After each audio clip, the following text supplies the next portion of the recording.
They call him the Lego Man. But despite having no hands, he's now completed more than he can count. I was born on the 13th of December 1973. There wasn't such things of scans and stuff to tell you how well the baby was, so it was kind of a shock to my mum and dad when I was born and realised I had no hands and legs.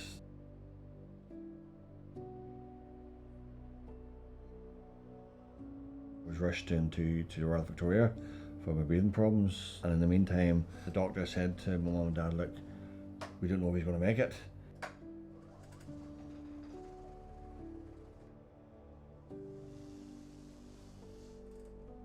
My mum at the time, she was only 23 when she had me, so to have that thrust upon her, it was a big shock, and I think my dad took it bad.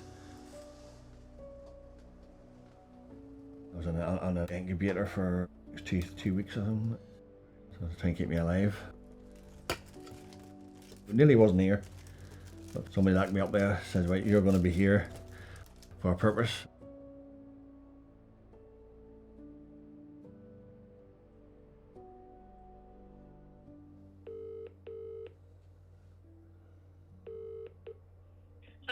PJ. Hi Mum, sorry to bother you.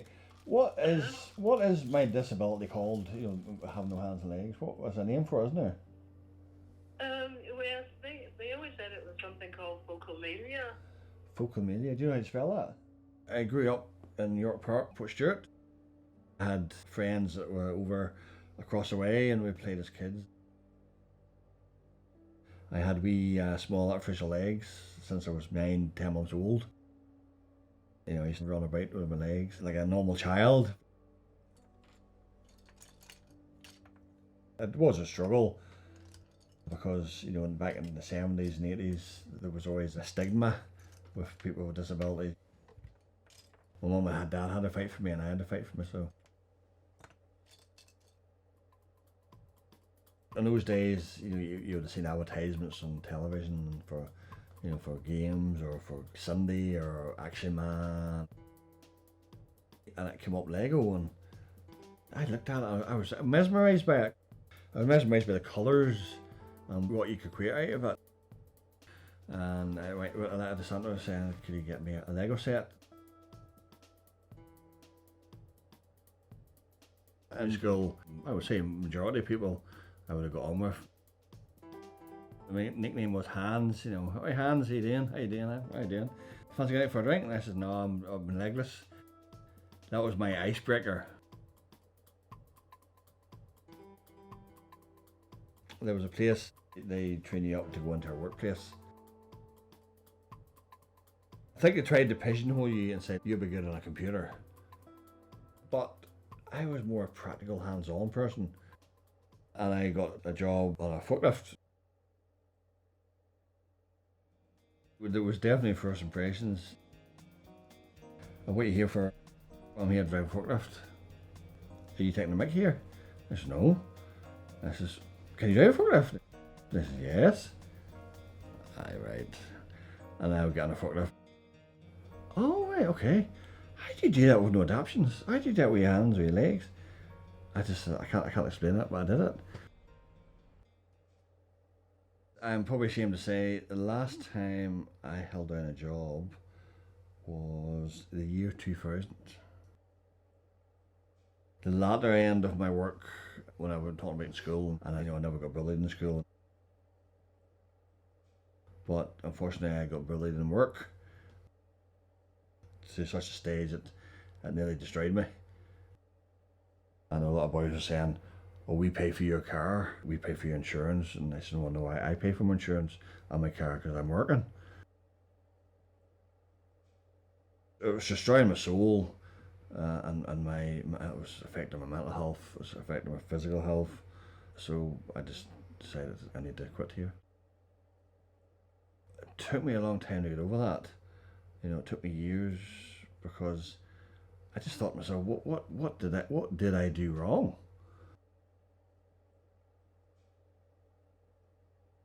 I felt angry. And just felt very sad about it. I think it was just hurtful to know that people you know, who were able-bodied, and really, you know, the way that Desmond was, that they were jealous of him.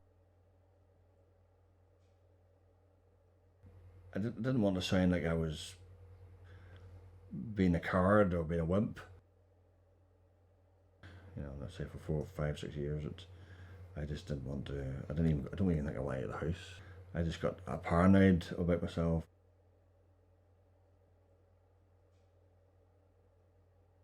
When you're building Lego, I put my full concentration into it. So it doesn't matter what's going on in the world, I'm just focusing on Lego. It's your own wee escapism in the own wee world. 6 years ago then, my friends and family said, like, you should show people what you can do by building Lego with no hands. And it just exploded. Next thing was a newspaper, it was just there, schools was ringing you, it was just like, and it was like information overload. They are interested in me. Why are they interested in me? And I'm just a ordinary Joe blog.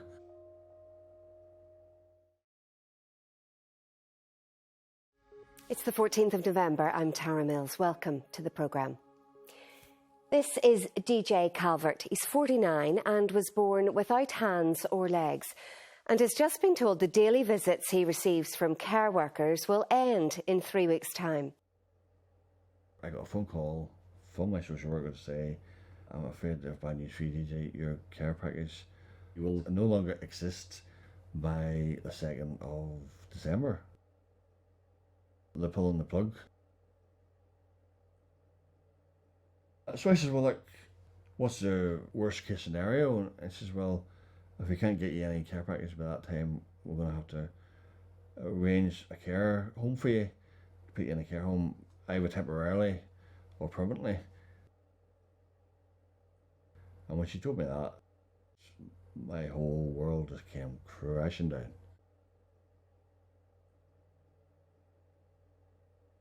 And then at the last minute, probably a week before or 4 days before, the other care company was going to pull out.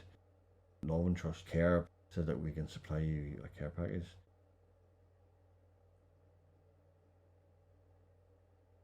I need to stand up here and have a voice.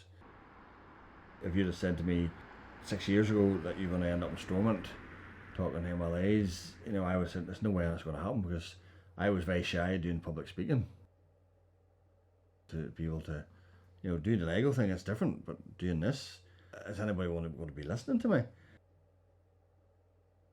But then I thought, well, they're saying a name on a bit of paper.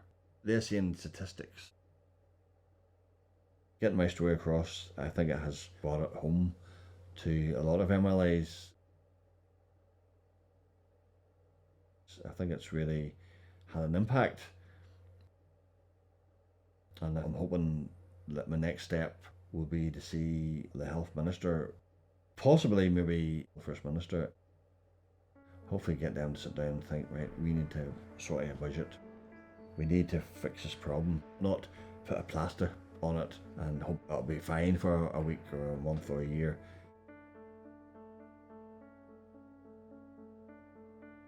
But going back to the Lego man side of it, I think if it wasn't that persona I had with the Lego, none of this would have happened.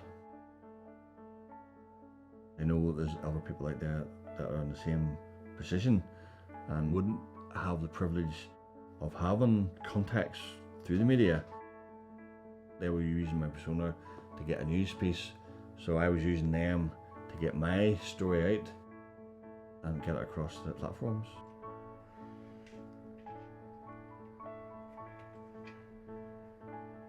I have never thought that anything I do is spectacular, because it's normal to me. So that's probably why I thought, well, nobody's going to think, well, it's this man building Lego hands, what's the big thing about that?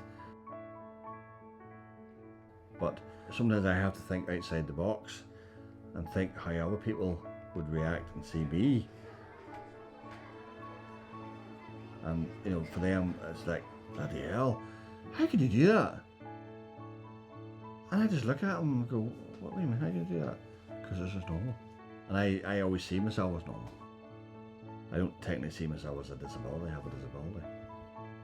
That's why I wanted to go to normal schools and just go to normal work. Maybe I was in denial about my disability. So that was my coping mechanism, I just shut it off. But then when I started doing the Lego, I brought the disability to the forefront. And then realised, no, I'm not ashamed of myself now. I'm not ashamed of having no legs or hands. Why should I be?